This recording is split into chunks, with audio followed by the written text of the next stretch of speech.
Hi everyone, I'm just here to do a little GPS demo on the Class Echo. We are parked here at CYHM, which is Hamilton International Airport. And I'm in the DA62.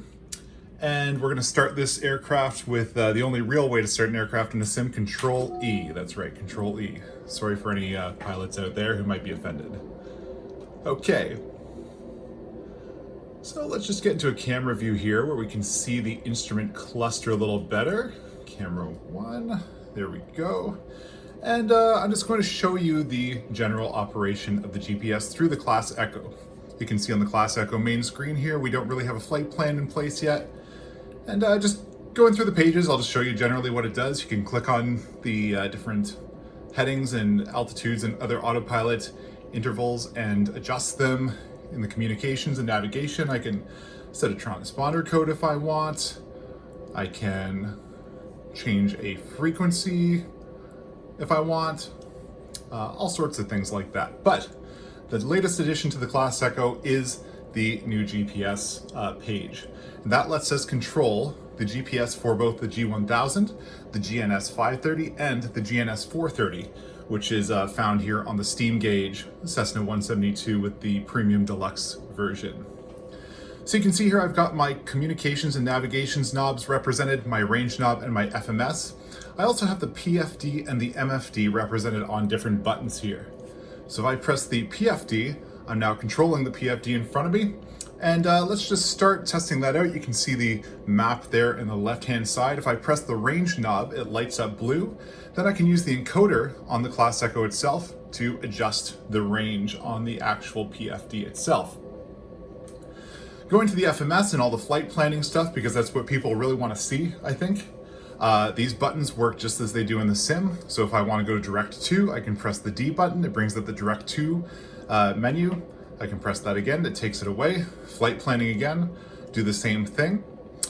Procedures, doing the same thing as well. So it works just like in the sim.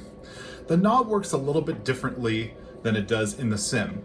Because this encoder can only be pushed in and there's no outer knob or inner knob. I have a separate button here for the cursor itself, which activates the cursor, which I will demonstrate in a second. And for the rest of the functions, when the encoder knob is not pushed in, that is the inner knob of the FMS knob. And when it's pushed in, like this, that's the outer knob. So you can access both knobs just the same.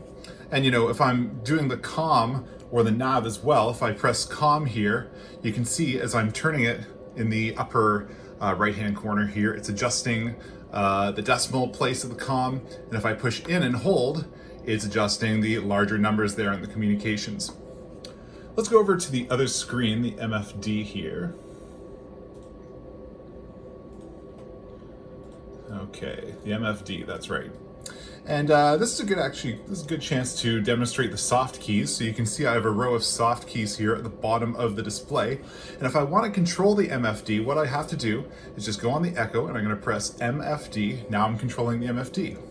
Now the soft keys, unfortunately, there's no feedback mechanism to tell us which one is which, but after a while you really do get to have a feel of which soft key does what, even though they're just numbers here. So if I want to activate the display, I want to just hit soft key 12 there and my display is going to activate.